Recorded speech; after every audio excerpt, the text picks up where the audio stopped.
Warning: the following video contains explicit language, which may be offensive to some viewers or inappropriate for children. The content within this video is intended for mature audiences only. Are you ready?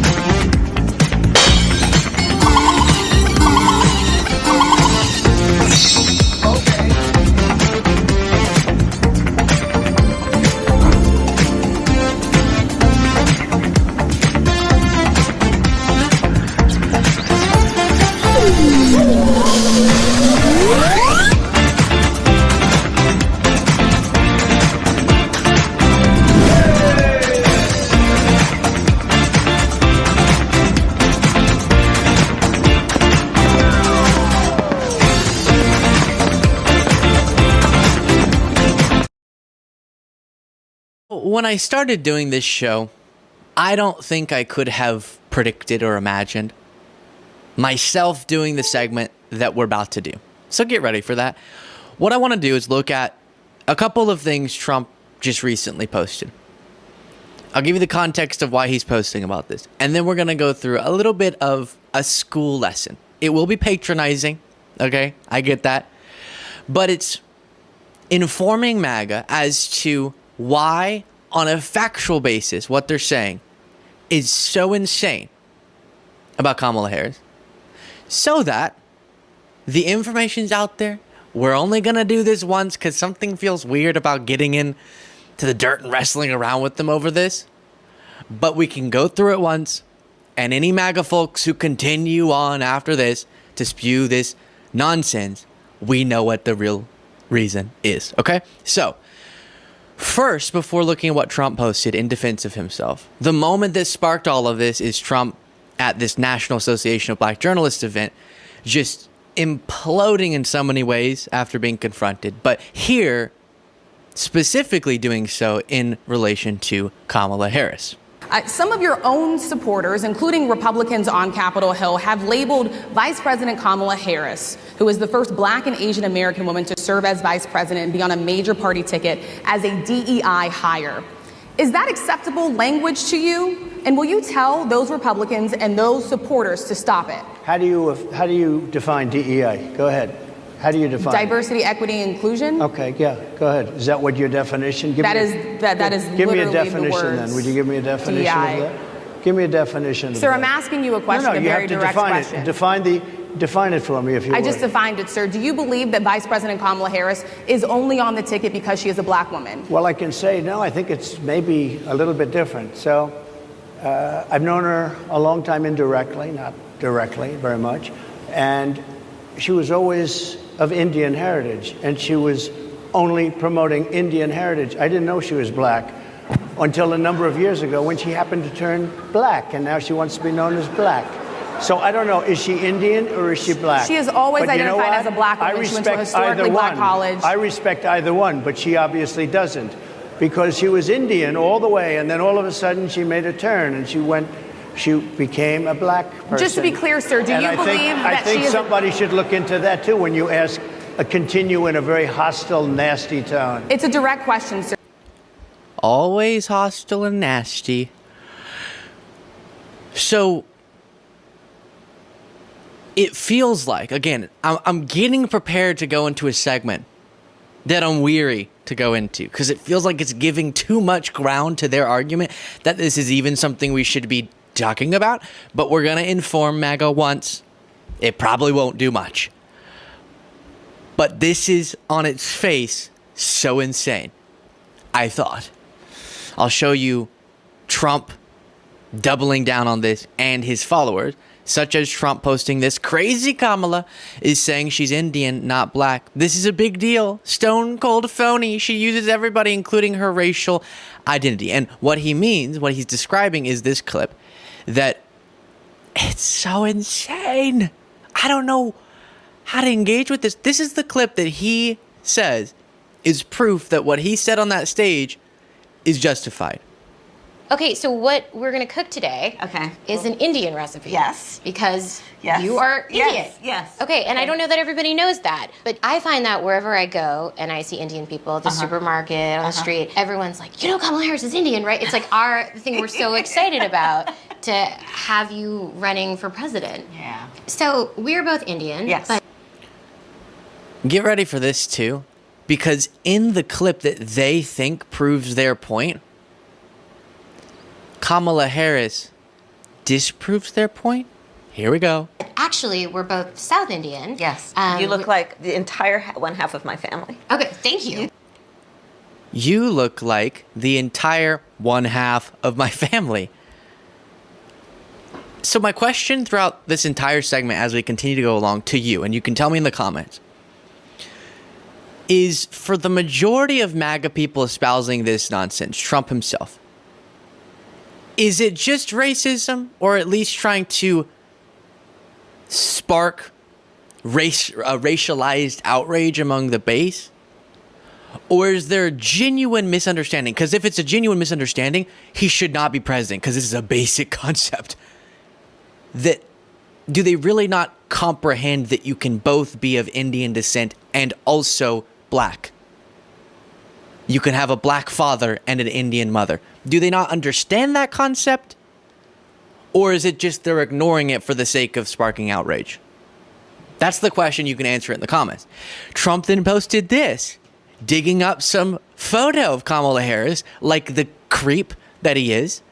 Thank you, Kamala, for the nice picture you sent from many years ago. Your warmth, friendship, and love of your Indian heritage are very much appreciated. And then he includes a family photograph, presumably, for some reason, that he thinks proves his point.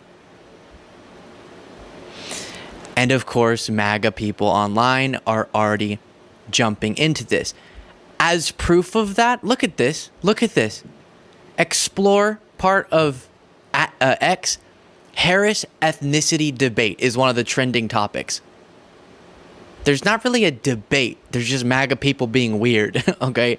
And Joey Manarino, who's really obsessed with this, has been posting just constantly about it. Said, fun fact, Kamala Harris is black the same way Elizabeth Warren is American Indian. Then Terrence K. Williams said, today is August 1st, 2024, and Kamala Harris is not black. And then Joey Manarino again said, so when Kamala hits Indian TV, she's Indian. When she rolls up in Atlanta, she's black. They call this code switching, and it's damn offensive. And they always attach clips that they think prove their point, but let's see. I stand before you as the first candidate for Vice President of the United States of South Asian descent.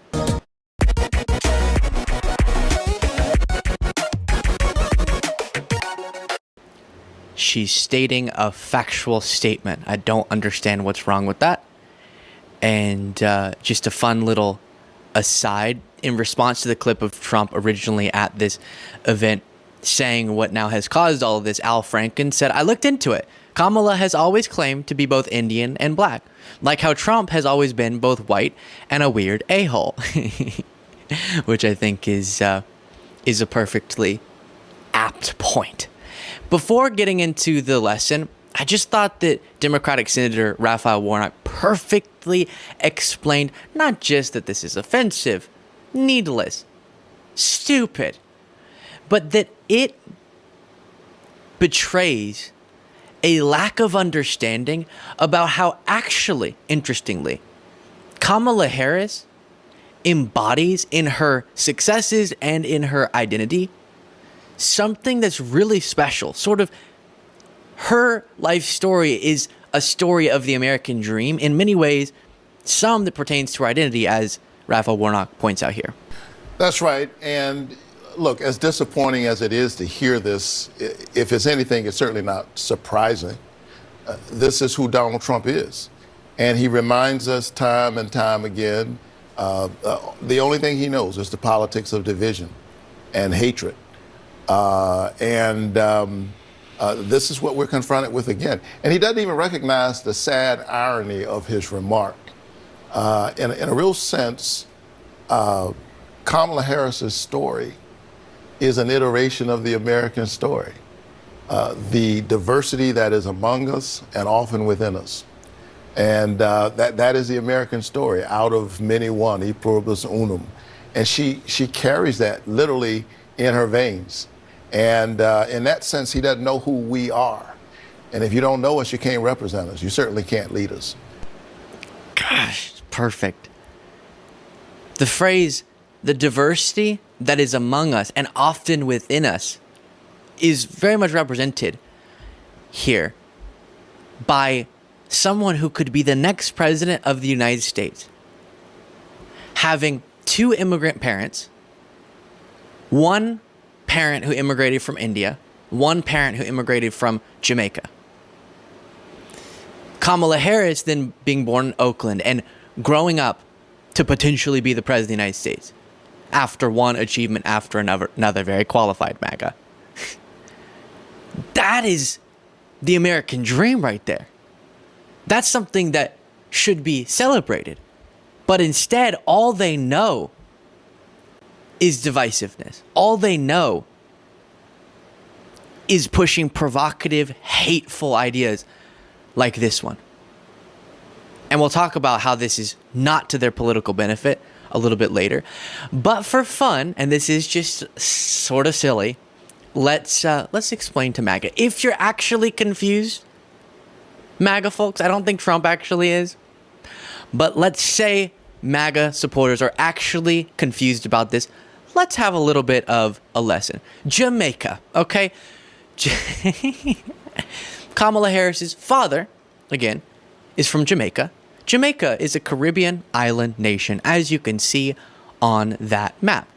And 90%, or more than 90%, of the population of Jamaica identifies as black. If we want to go back historically, this, of course, goes back to the importation, as the Embassy of Jamaica notes, of African slave labor that begun by the Spanish, continued under the British with much greater intensity. And then an interesting fact that I didn't know, Pew Research notes, the Caribbean remains the most common region of birth for black immigrants to the United States. Just under half of the foreign-born black population were born in this region. Jamaica and Haiti are the two largest origin countries, accounting for 16% and 15% of black immigrants, respectively. So I don't know if their brains can't grasp that you can be both of Indian descent and black, or if they don't know that people can identify as black from Jamaica. I don't really know where the confusion comes in, but we're trying to clear it up for them. Or maybe they're not confused and they're just malicious. But then we do look at the father, Donald Jasper Harris, his early life, as is being documented here by Wikipedia. He was born in Jamaica, the son of Oscar Joseph Harris and Beryl Christie Harris, who were Afro-Jamaicans, and then it goes on from there. If you're watching this and you're thinking, this guy's not bad, and you want to support the work that we do, you can do so by clicking the subscribe button. Easy, free, but makes a huge difference. Back to the video. If we want to fact check this even further, we can watch this clip when Kamala Harris was elected as District Attorney of San Francisco. 38-year-old Kamala Harris came out of nowhere and was swept into office as San Francisco's district attorney. And as she did, she made history. She's the first woman ever to be the city's top prosecutor. And she is the first African-American in such a job ever in the state of California. Y'all are so weird, MAGA. You got problems, you know? We're talking about policy. You're quite literally tweeting Kamala Harris is not black. You need to do a little bit of introspection and figure out, how did you get here? Something went wrong. I think part of it is anytime Trump utters something, all of MAGA has to defend it, even if they don't really know why. What's the utility even of this sort of conversation? Again, split screen again for me. Harris ethnicity debate is one of the trending topics as I'm recording this on Twitter. That is wild. And Morgan J. Freeman said speaks volumes that all MAGA can come up with is Kamala's accent and her race trumps toast. And that's the big takeaway politically from this. If they want to continue attacking her over this, I can tell you, MAGA, it's not going to be to your advantage. Because aside from within the extreme part of the MAGA echo chamber, no one knows why you're talking about this.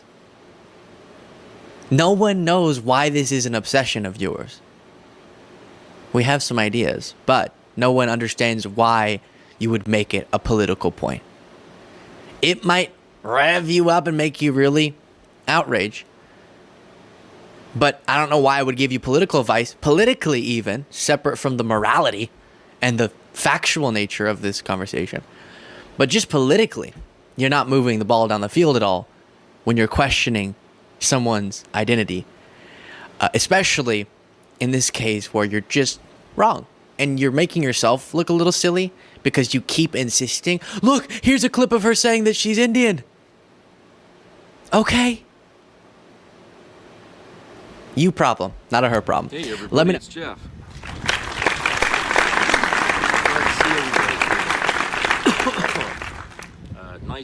Nice day here in Maine.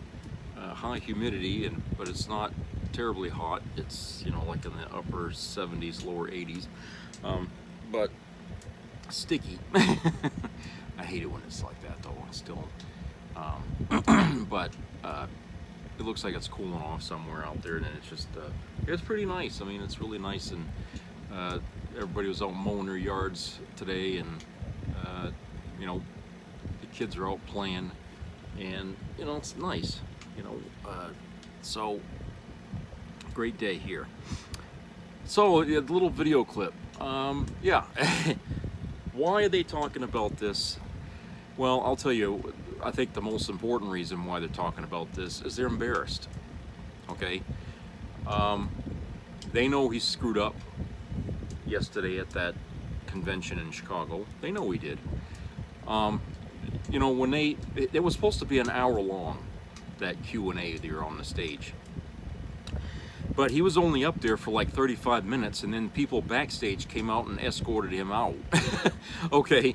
And then they decided to try to repair the damage by, going on today on different news outlets and, trying to defend the indefensible. And so they wouldn't be doing that if they didn't feel, oh shit, he fucked up, he opened his yap. You know what I'm saying? So yeah, they were embarrassed. They know how it looked, okay? And here's my question. I mean, talk about, recent history repeating itself, because it was kind of like when that first debate and Biden, kind of was incoherent a little bit and, rambling. And then all of a sudden when that was done, the next day, everybody was, oh, he's got to go, okay? Well, now the tables have turned in such a way now Trump is out there hanging himself, and people aren't saying he's got to go, but the panic is in the party. They're living what we was living after that debate, okay? They're going through it now. So, karma came around now and has bit them in the ass. So now they're going through it, which only shows, that, hey, their candidate, was old and is old, and his mind, whatever you want to diagnose it with, is damaged, and he only thinks of himself.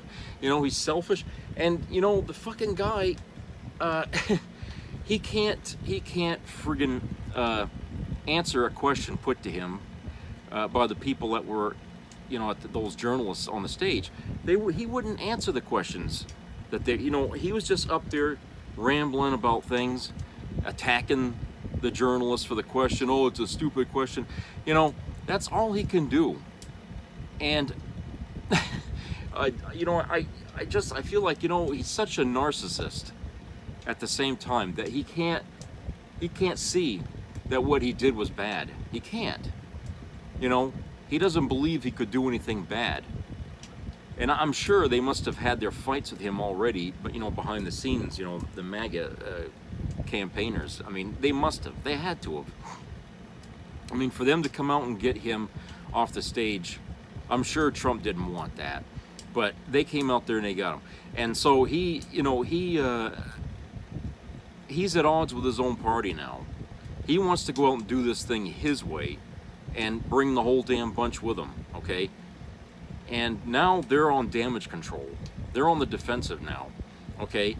And so them coming out and talking about this, about Kamala Harris being, whether she's black or Indian, whatever the hell. I mean, it's really the lowest of the low of things to try to throw at the other side, okay?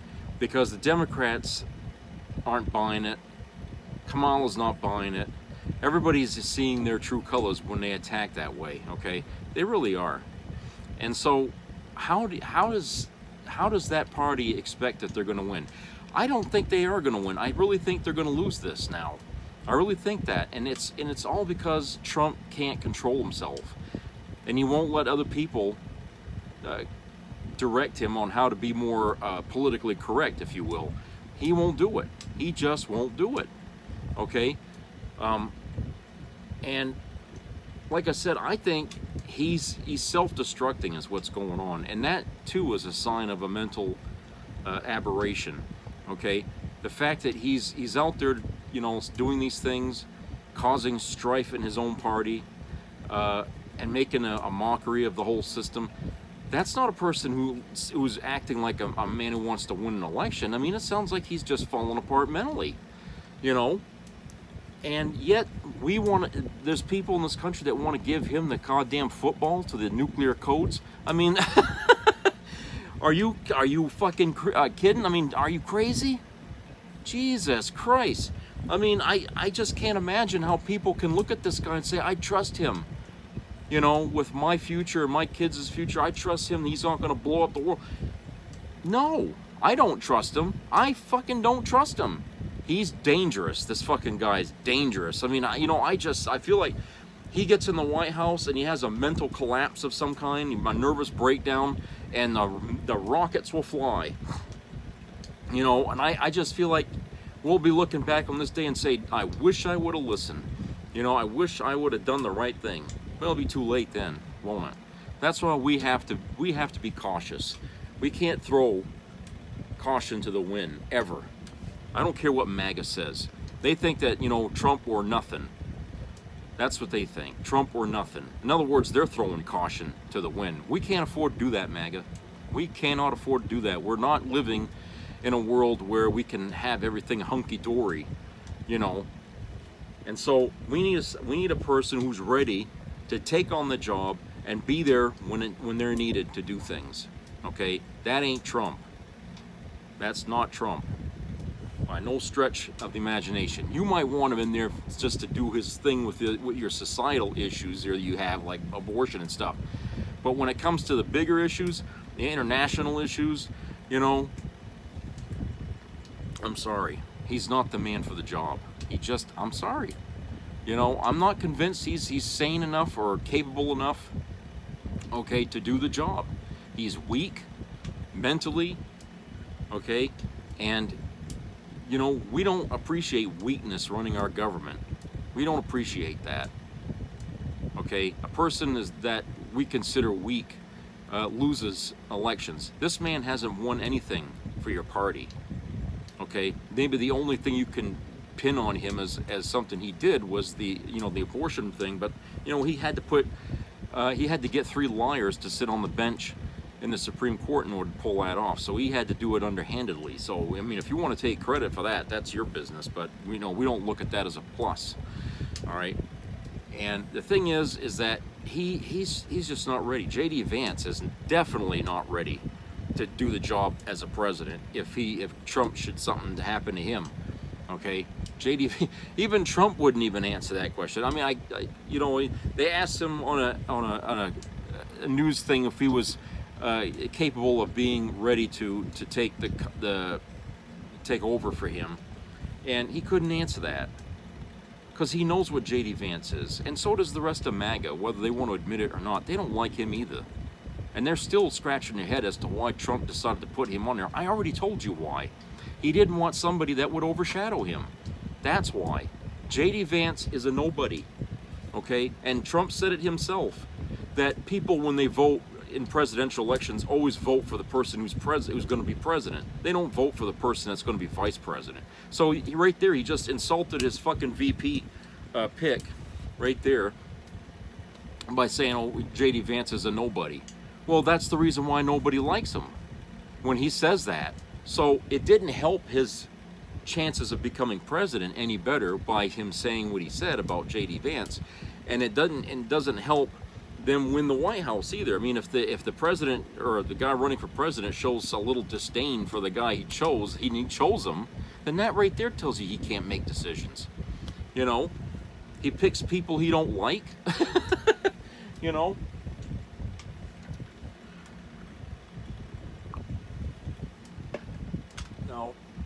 And there's so many people out there tripping over themselves to be apologists for Trump right now, because they smell the stink of death on the MAGA campaign here. They know there's a chance he's going to lose, and a good chance. And Kamala, I mean, we haven't even had our convention yet, and it's coming up. And that's going to be, you know, a big thing for the Democrat Party, to have that. And the momentum that she's going to pick up from that going into into November is going to be way more than anything MAGA is going to come up with, okay, between now and then. That's why I say beware October. You remember what I said about the October surprise? Okay, every October there something happens, you know, during an election year. And so keep your eyes and your ears open, because I'm sure right now it's crunch time for MAGA. They're chewing their nails down to the bone, and they're going to be ready to do something in October that's going to try and upset the balance, or try to upset the Harris campaign here as we go into November. So let's go to a commercial break. We'll be right back.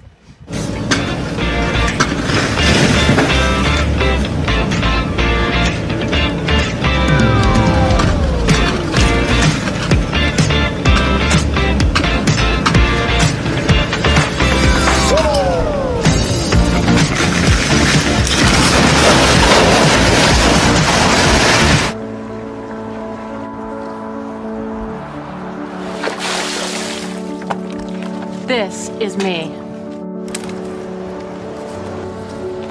This is me.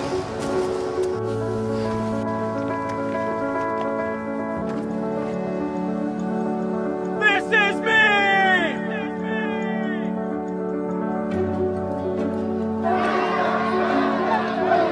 This is me.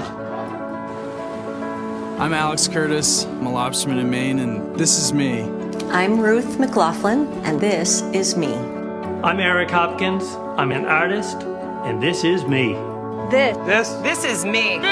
Me. This is me. This is me. This is me. At the end of the journey, the main thing is you. Original. Of Republicans, more all the time, are feeling the pressure. The pressure to vote for the party, to toe the line, to pull the lever the way you always did before. Maybe the way your parents did too. It used to make sense. It used to be easy, because it used to be the party that said character mattered. The party that was for the family. The party that believed in the vision of the founders. The party of law and order. The party of rugged individualism. The party that would never vote for a criminal. But with or without the verdict, we all knew that's exactly what Donald Trump is, a criminal. When did conservative values become about one man? When did faith go from looking upward to looking the other way? Donald Trump doesn't represent the party of Lincoln. He's not the inheritor of Reagan's legacy. Donald Trump is a virus that has torn our party to shreds. It's time to save the Republican Party by voting against it. Donald Trump found guilty on all 34 counts of falsifying business records in the first degree. You're a criminal, Donald. That's what the jury said. Not the deep state. Not the Democrats. Not the Biden administration. A jury. Regular people who saw the evidence and felt sick. You're a criminal, and you did it to yourself. Nobody's ever seen anything like this. It's a shame. Your defense was weak because you're weak. They had no argument because there is no argument. You were too scared to testify because you knew Donald. You know. You're guilty. Guilty as sin. Guilty as charged. Gentlemen, I am proud to announce that Senator J.D. Vance has the overwhelming support of this convention to be the next Vice President of the United States. Who has heard the poem called The Snake? On her way to work one morning, down the path along the lake, a tender-hearted woman saw a poor, half-frozen snake. Take me in, O tender woman. Take me in, for heaven's sake. Take me in, O tender woman, sighed the vicious snake. I can't stomach Trump. I think that he's noxious. She clutched him to her bosom. You're so beautiful, she cried. But instead of saying thank you, that snake gave her a vicious bite. Fellow Christians, everyone is watching us when we apologize for this man. Lord, help us. I have saved you, cried the woman, and you've bitten me, heavens why? That he was fundamentally divisive, arrogant. You know your bite is poisonous, and now I'm going to die. He's leading our political discourse to a very negative place. Oh, shut up, silly woman, said the reptile with a grin. Might be America's Hitler, might be a cynical a-hole. You knew damn well I was a snake before you took me in. I'm a never Trump guy. I never liked him. In this election, we each face a question. What kind of country do we want to live in? There are some people who think we should be a country of chaos, of fear, of hate. But us, we choose something different. We choose freedom.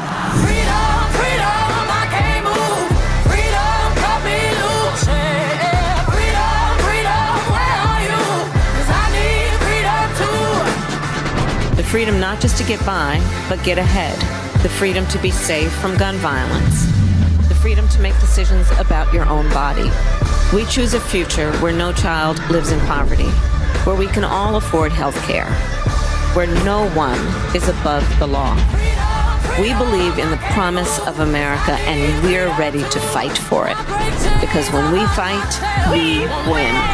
So join us. Go to KamalaHarris.com and let's get to work. I'ma keep on running cause the winner don't quit on themselves.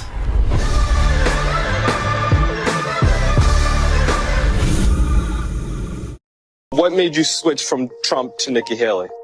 The man is a lunatic. Anything but Trump. That was your priority? That's my priority. Is that the biggest reason you supported Nikki Haley? Yeah, I'd say. Donald Trump should not be leading the Republican Party. It's important to me to keep Trump out of office again. Republican, I am. What do you do when that is in? If he is the nominee and it's he and Joe Biden, what do you do? I vote for Joe Biden. I think Donald Trump is a threat to the well-being of our country. He lies, he cheats, he's bankrupted millions of businesses and people, and I don't see anything good about him. Someone who has been found guilty of sexual assault should not be leading our country. I voted for him in 2016. I am a registered Republican, and I regretted that vote almost immediately. She drops out. Would you be disappointed if she endorsed Trump? I don't really think she will.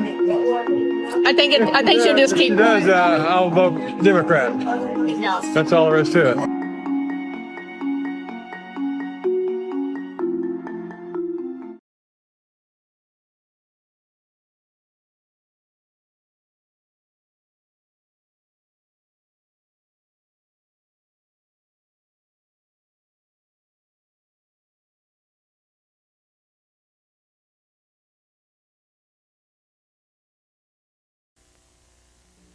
Be a part of the entertainment value of a lifetime.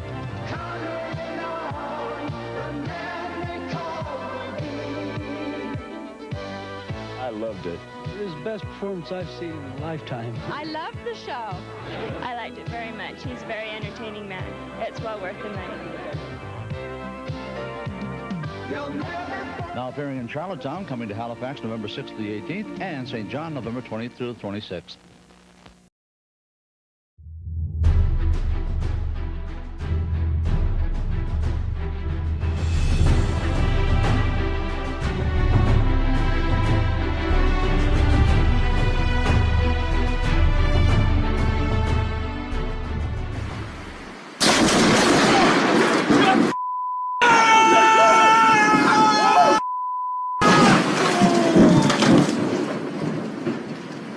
So there was a pointed exchange on Fox News yesterday when host Neil Cavuto pushed back on Republican Senator John Kennedy when Kennedy called Vice President Kamala Harris a ding-dong and a loon.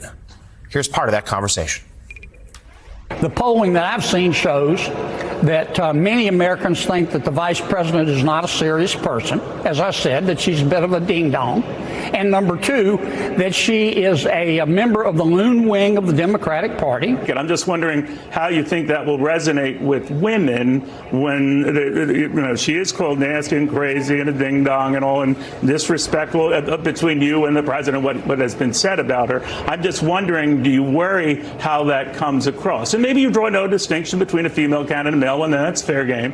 But that this could hurt you with female voters with these type of comments. Well, let me say it again.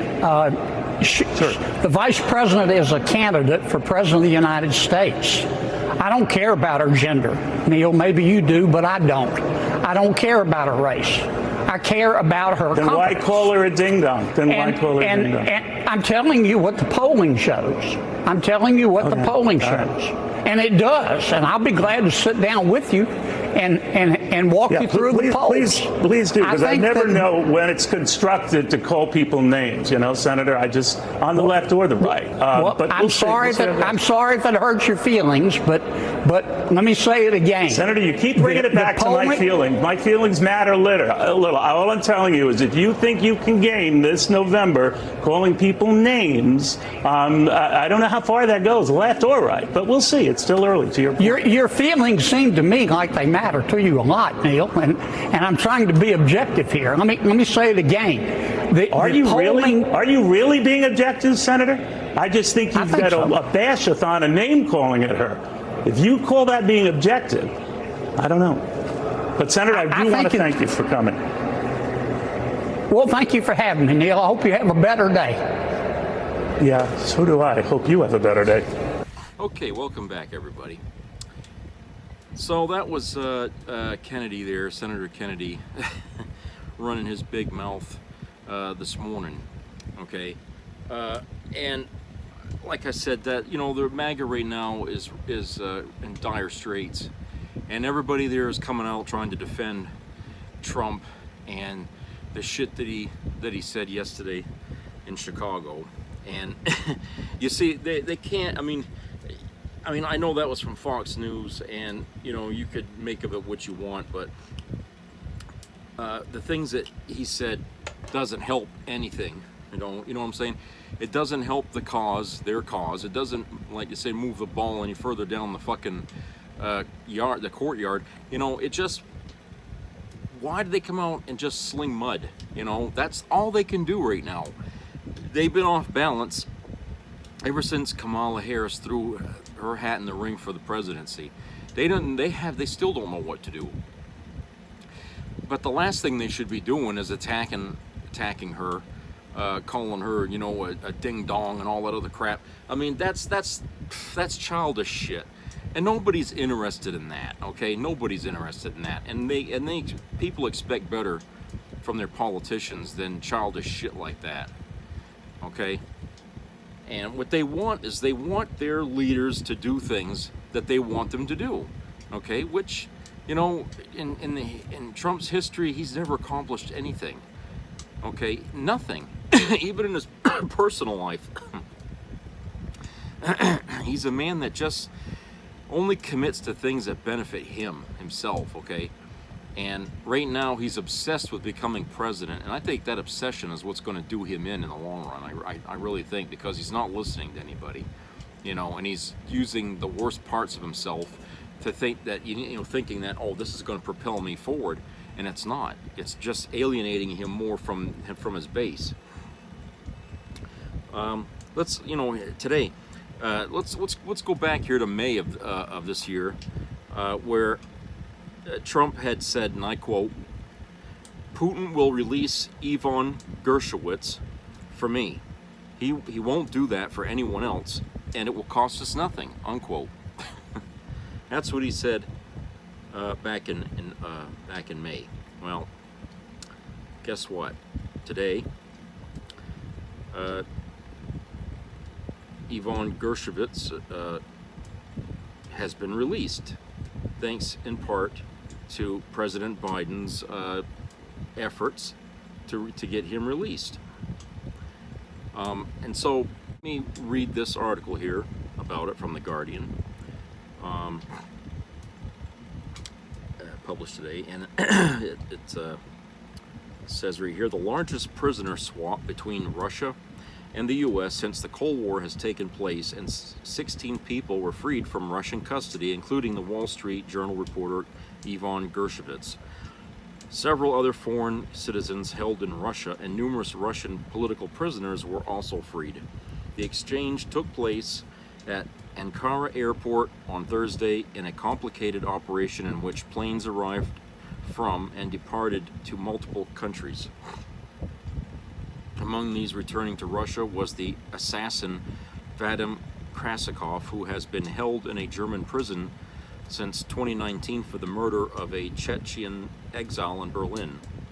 Additionally, several deep-cover Russian illegal spies arrested in Norway and Slovenia were swapped, along with Russians held on criminal charges in U.S. jails.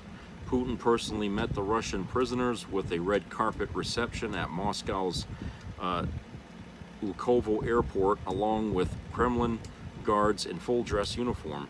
Putin, who had lobbied personally for Krasikov to be included in the deal, hugged the assassin as he debarked from the plane. He also handed out bouquets of flowers to the family of the alleged GRU spy, Pavel Rubstov, who had posed as a journalist before his arrest in Poland in 2022.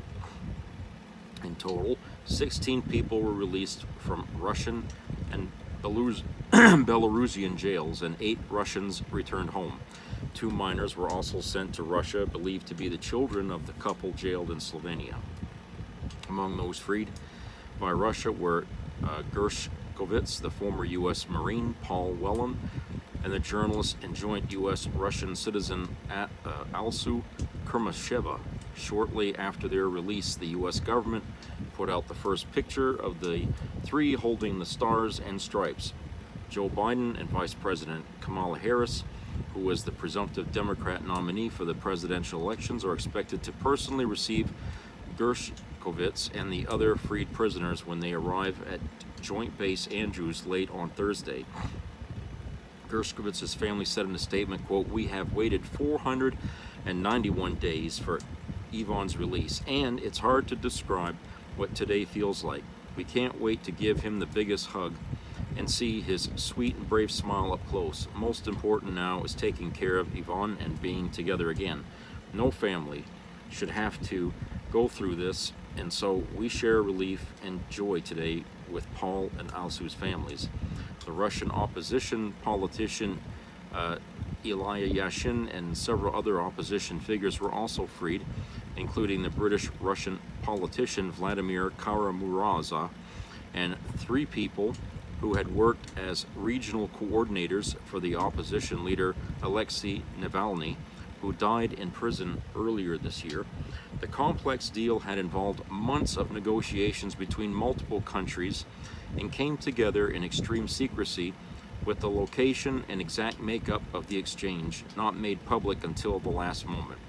The U.S. National Security Advisor Jake Sullivan told reporters that Navalny was meant to be a part of the deal before his death in February. On the day of his death, Sullivan said he met Gershkovitz's mother and said he still saw a path forward for the deal. The U.S. had been working for months to try to free Gershkovitz, who was arrested in March 2023 while reporting in the city of Ekaterinburg, and was sentenced to 16 years in prison for espionage last month. He pleaded not guilty, and the Wall Street Journal and the U.S. government have dismissed the charges as nonsense. Many observers linked his arrest to a Russian policy that amounts to hostage-taking, with a view to increasing pressure on Western countries to release Russian spies, hackers, and assassins. Putin has long made it clear that he was open to an exchange, but insisted that Krasikov was his number one target. Putin became maniacal about getting Krasikov back, according to one source with knowledge of Kremlin discussions. Quote, "It was a symbol that we don't abandon our people," unquote, said the source.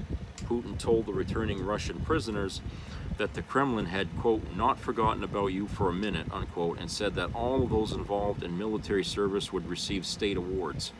The Krasikov demand meant the U.S. had to persuade Germany to release a man who had shot dead a Chechen exile in a Berlin park just 5 years ago.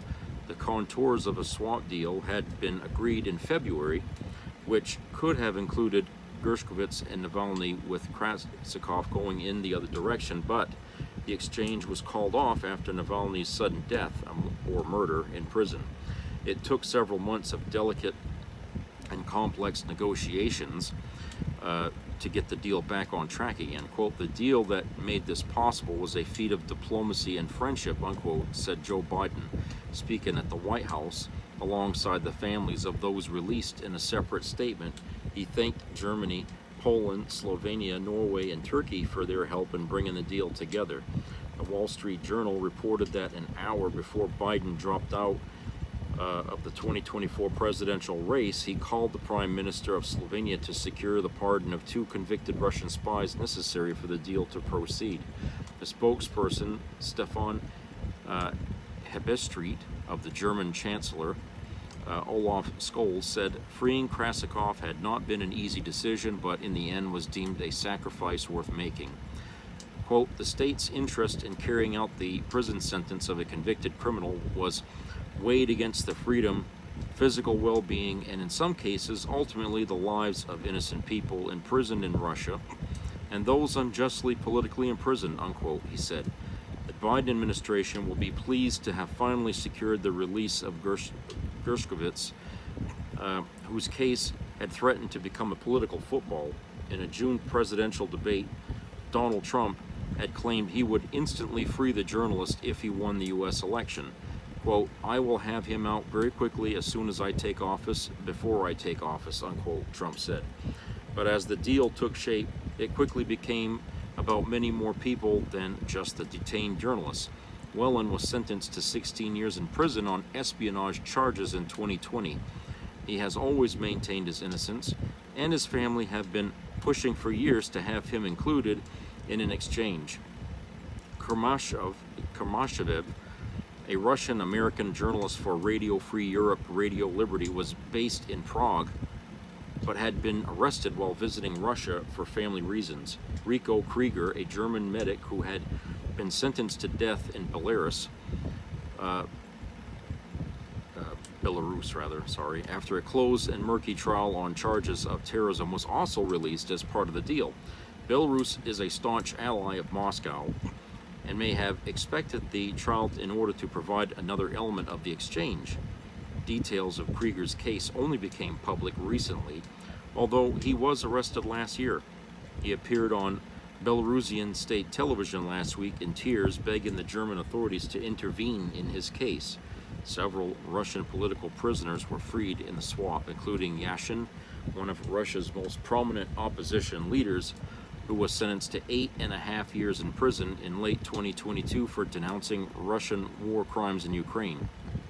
Karam Mirza, a dual Russian-British citizen and long-standing opposition voice who was sentenced to 25 years for high treason, has also been released. Oleg Orlov, one of Russia's most respected human rights defenders, whose memorial organization was a shared winner of the Nobel Peace Prize in 2022, was also released. The 70-year-old has been jailed for 30 months earlier this year. For the freed Russians, a life in exile awaits them. Dmitry Peskov, and Kremlin spokesperson, described them as quote-unquote enemies and said he hoped they would stay away from Russia in future. The state-run TASS media agency reported. Dmitry Medvedev, the hawkish deputy chair of Russia's Security Council and former president, called the freed Russians quote-unquote traitors and recommended they should quote hide in witness protection programs unquote. It was a sinister farewell threat from the regime and will not be taken lightly. Sergei Skripal, a former Russian military intelligence officer jailed for spying for MI6, was released by Russia in a similar swap in 2010. 8 years later, Russian operatives tracked him down in Salisbury and attacked him with the nerve agent Novichok. The Russians and Germans freed in the deal left Ankara for Germany, while Gershkovich and the other Americans headed for the U.S. on separate plane. The Wall Street Journal said in a statement, "We are overwhelmed with relief and elated for Ivan and his family, as well as for the others who were released. At the same time, we condemn in the strongest terms Vladimir Putin's regime in Russia, which orchestrated Ivan's 491-day wrongful imprisonment based on sham accusations and a fake trial as part of an all-out assault on the free press and truth," unquote. Before leaving prison, as part of the exchange conditions, Gershkovich had been required to write a letter to Putin asking for clemency. The Journal reported on Thursday. It said that he signed the form and added another request of his own at the end for a sit-down interview with Putin after he was freed. I hope you appreciate this article. Before you move on, I wanted to ask you if you would consider supporting the Guardian's journalism as we enter one of the most consequential news cycles of our lifetimes. So, this is, quite a feat here for Joe Biden. Just what? I mean, I know they've been working on it behind the scenes, I guess, since February or even before that.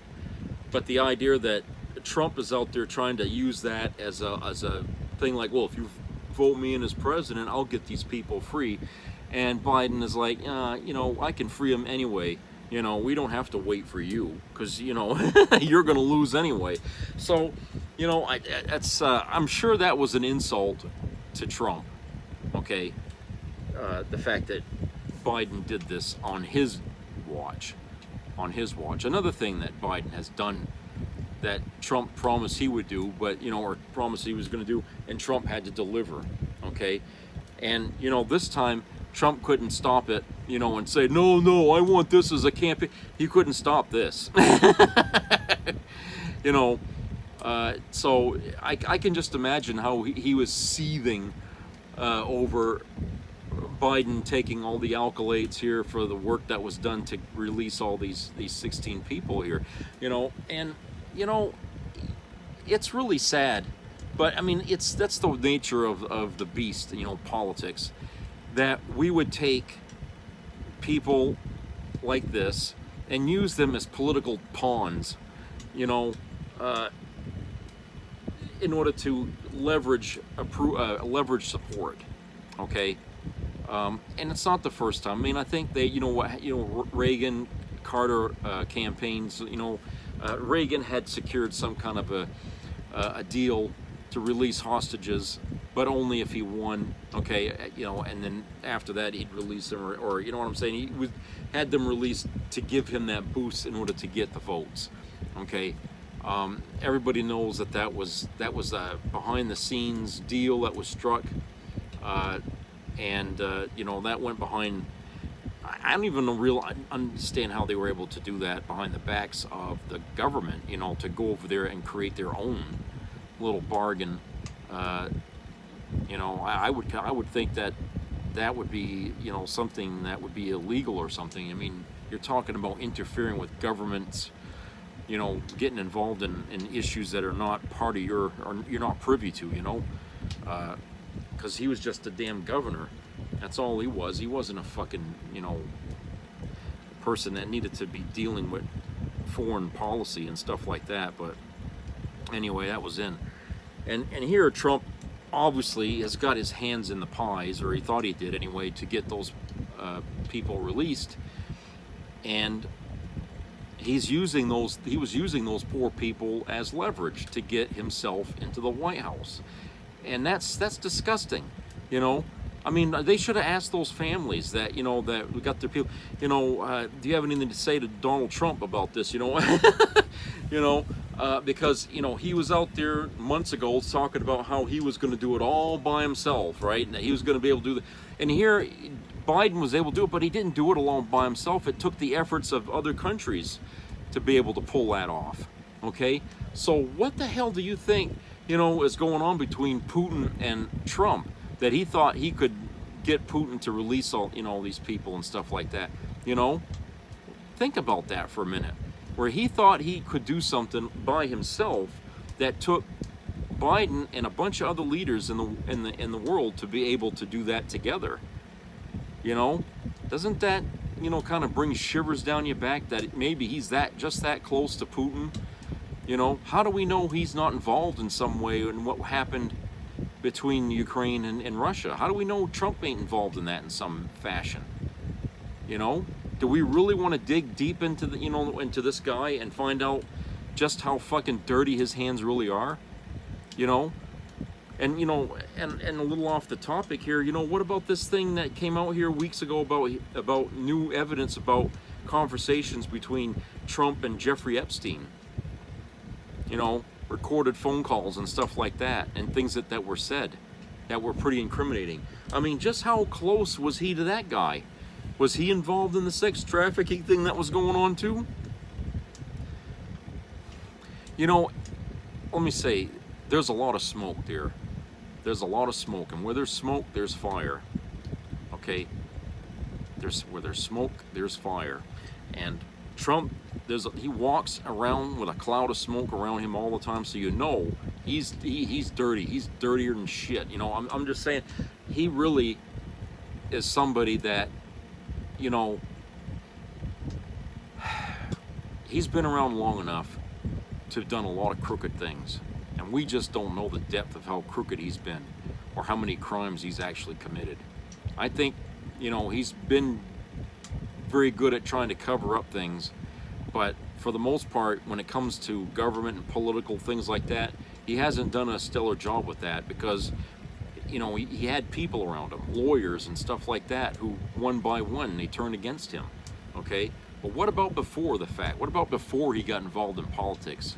You know, what was he up to then that we didn't know about when he first ran for president? What the fuck was he doing? You know, him and Jeffrey Epstein. I mean, we didn't investigate him like we should have back then. But you know what? You know, how far does this relationship with him go, with this guy? You know, and the fact that some people, I mean, you say Epstein mysteriously died while being held in jail. How do we know that Trump wasn't involved in that in some fashion to shut him up? Because maybe Epstein knows a lot about Trump.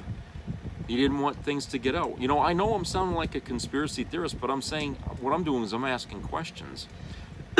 Questions about things that have come up that, you know, we're not really hearing much about now all of a sudden because he's running for president. But is all this stuff going to come out after he loses? You know? And if it does, what does that say about the press? That they were on his side until they figured we can sacrifice him now because he's nothing. That means they were sitting on the truth all this time and keeping it from us when it could have made a difference, you know, in how we looked at this man as a presidential contender. Okay, the cry to have him step down from the race would have been deafening, you know, if facts came out about him and Epstein being involved in getting underage girls to have sex with people and stuff. You know, there would have been a hell of a fucking storm built from that. That it made the Bill Cosby thing look like a joke. Okay, And I think, you know, if there's any shit there, if there's any fire there around that smoke, okay, then see, people are sitting on it and they're not doing anything until they see what happens in the election, and that's not right. This information should come out as it should come out. People need to know. Knowledge should be free to all, basically, okay? We shouldn't have to be told after the fact, you know, after we've done our vote, and then told, oh, well, this, by the way, you know, no. That's not the way people live their lives. We don't tell people, you know, like after a car crash, oh, geez, you know, I forgot to tell you I was supposed to put brake fluid. And you know what I'm saying? We don't want to know this stuff after the fact. Okay? We want to know this stuff now, while the information is needed, you know? So if there's people out there sitting on this, you better fucking talk, you know? Because I'm telling you, we don't want to know all this stuff later and then find out, oh my God, this guy was worse than we ever thought. You know, it's just like when the BTK killer was identified. Nobody thought, oh my God, this guy was, I can't believe it was him. You know, he was a church leader and stuff like that, whatever the hell he was. Okay, everybody thought he was the everyman, you know, okay? But he wasn't. He was a monster underneath, okay? Trump, well, he's letting us see some bad shit, which means there's even worse shit that he's not letting us see, right? Because if he feels comfortable exposing his racism and everything like that wherever he goes, then that means he doesn't look at that as a bad. But that means he's hiding something even worse that he's not going to talk about. And what is that worse? What is the worst that he's hiding? You know? All right, so that's it for today. I hope everybody has a great rest of the week. Tomorrow's Friday, yeah. So subscribe, comment, and share. Keep your ears open for health-related issues. And treat each other kindly out there and enjoy your summer. And spend time with your kids. And, you know, just enjoy life, okay? It's too short, and you know, we never know when we're expected to leave this world, you know, to wherever we go after. So take care, everybody. I'll talk to you later.